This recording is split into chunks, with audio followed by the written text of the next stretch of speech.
Hollywings tutup operasional, Ustadz Syam komentari nasib karyawan, sebut Allah selamatkan dari gaji haram. Nasib karyawan usaha sejumlah gerai Hollywings ditutup usai dirazia. Salah satu pendakwah tanah air, Ustadz Syam ikut angkat bicara terkait nasib ribuan karyawan Hollywings pasca gerai ditutup.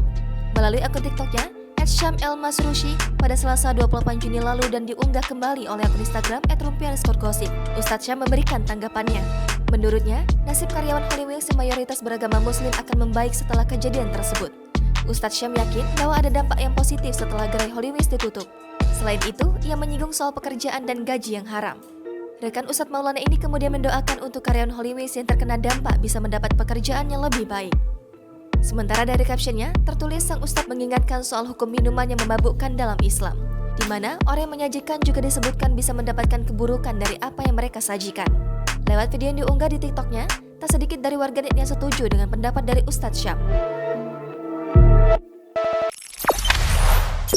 Jangan lupa subscribe, share, komen, dan like ya!